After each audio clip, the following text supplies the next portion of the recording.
There's Black Magic, another painfully overproduced Skylar Grey track with a glitzy beat, overwrought flows, and lovesick bars that are corny even by Eminem standards. She cheats and I catch her like the common cold. The similes on this thing are painful. We're an unlikely pair, like two different Nike Airs, and then he goes on to say that he and this woman are soulmates. Get it? Soul of a shoe? And of course, like most women he shares feelings for in his music on this track, there is a point where it's time to die. Yeah, there's just like a bunch of stabbing sound effects and knives and screaming, but somehow the sudden Imagine Dragons reference worked into a bar about pulling this woman's hair is more offensive to my taste. Some cunning lines here and there, one about how he still gets the bag even when he puts garbage out. At least he's self-aware about it. Plus, there's no shortage of corny bars, too. I'm about that capital like a proper noun. Every line's obscene. The pervertedest mind got the dirtiest rhymes stocked. That's why there's parental advising every time I drop.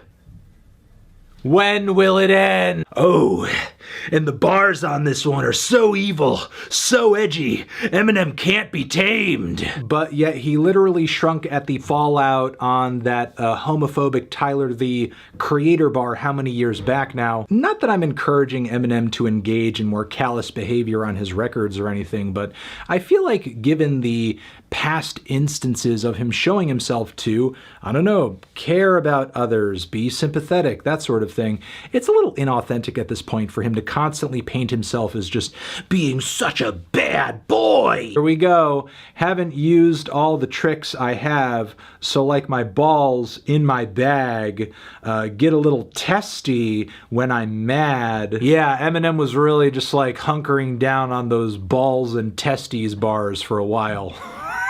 God, there's so many poo-poo and pee-pee bars all over this thing. Like that one bar where he's talking about peeing on someone's head like a Philly hat. Pee on the head. Somehow the record continues to go down from here creatively. The bar, some are like bees to flowers. Why? Because some people find me appalling, is actually one of the most appalling bars on this record. Drake does work some supremely questionable lines into this track at a few points though. 500 mil and I'll fall back in the 6. Finally give you guys the space you need to exist. Michael Jackson shit, but the palace is not for kids. Which is a very odd reference and line there, given like all the talk about your weird proximity to girls much younger than you. Bringing up the Michael Jackson thing like he has like serious allegations when you don't is odd. Then there's, and I got your girl on the second floor begging me to put it in, and it's not because of all the money that you wouldn't spend, and it's not because I set it up to try to get revenge, it's because you guys insecure and you ain't made men. It's been kind of a turnoff for me on past projects. Like, if you're gonna be that insecure, I mean, just be open about it and just own it and just make music about it, rather than swinging back and forth violently between just TMI, exposing a little bit too much, and then sort of overcompensating for it. I think on If You're Reading This, Drake, You Ain't Made Men, which, again, funny, because when I think of openly and obviously insecure rappers, Drake is in my top 3. Also in this very subpar collection of tracks are some amazing lyrical Drake-isms, like on the track Paris Morton Music. Having lunch and debating Ferrari prices, 23 and going through a midlife crisis. But trust me, I still deliver like a midwife. I still deliver like a midwife. That is a Drake line if I have ever heard one. I would actually call it quintessential Drake, right from the first track, Survival. And of course, Drake tops this with bars that simultaneously portray him as mega successful, but also very sad. Especially with bars like My Mount Rushmore is Me with 4 different expressions, which is so hilariously egotistical, it makes Kanye West seem well-adjusted. So little goes on in this song lyrically and instrumentally. Really the only defining factor of this track is that Drake is trying to sound really cold and really tough, which after the way you just kind of slithered out of that beef with Pusha T, I don't understand why you would ever try to act tough ever again. I mean, the closing track on the first disc has Drake saying, "Too many Walt Disney characters, mouses and goofs. I mean, you know I love a challenge, but challenged by who? Challenged by who? Not Pusha T, apparently." No. No thank you. Don't act like you're taking all comers when you're not. Especially with bars like, "I would rather lose my leg than lose their respect, but that'll never happen the way I'm watching my step." Please, just give me some catchy songs, like maybe a few Marvin's Rooms here and there, and let's just call it a day. Simile check, I'm just trolling you pussies, but I'm like a stroller, 'cause you'll see just how I roll if you push me. You know, if you want to portray yourself as tough, step one, don't liken yourself to a thing that you push babies around in, as Kanye mixes artsy and annoying in a way that only he can. The song Father Stretch My Hands, the production here sounds kind of demo-ish with the really stiff hi-hats, the muddy bass, the muddy drums, the auto-tune seems completely out of whack. Not only that, but once Kanye eventually pops into the track, he starts singing about fucking a model who just bleached her asshole and how if he gets the bleach on his shirt, he's gonna feel like an asshole. Or on the song Facts, which I'm surprised it actually made it onto this track. Actually not that good of a song, however, I like this revised version a little bit more. But still, the lyrics are borderline delusional, and I mean, only kids and wannabe socialites care about a kimoji. On the song Highlights, the series of lines about wishing his dick had like a GoPro or GoPro abilities. Yeah, that was awful. The second half of 30 Hours really could have been cut entirely. I'm not really sure what the point of this meandering moment was. Sure, Kanye says that, oh, some of his favorite albums do stuff like this. Yeah. Also, that Yeezy Slides line was pretty funny.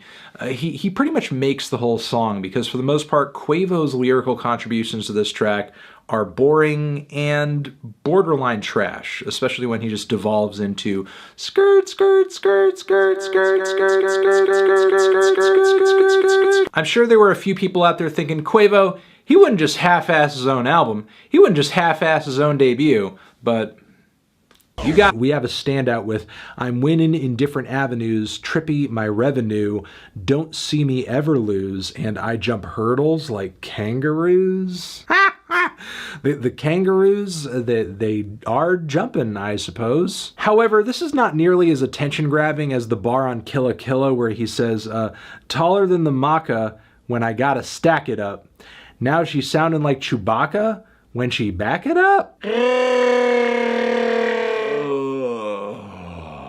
Hi everyone, Death Note here, like on the Improviser's Anthem, where Bus Driver seems to take great pride in the idea that he's just kind of winging it. Despite the opening bars being, met this girl named Susie Q, I said, how do you do? I'm driver, I'm cruising through, I'm difficult like a Rubik's Cube, let's find something new to do. This is like Joyner Lucas levels of corny, which given the album cover here, and given the title of the album, which is like Kids on Drugs or King Overdose, you would think that this track specifically would be some kind of grand statement on substance abuse and addiction. But some of the first bars he hits audiences with on this track is just him complaining about people wanting him to have more features on his records, which just kind of comes off as bitter at the end of the day. It's a kind of creepy track when you get to the core of it. It's sort of obsessive. Like that weird little, I'll keep this one to myself line in the hook is, I don't know, it kind of makes the hairs on my neck stand up. Simile check though,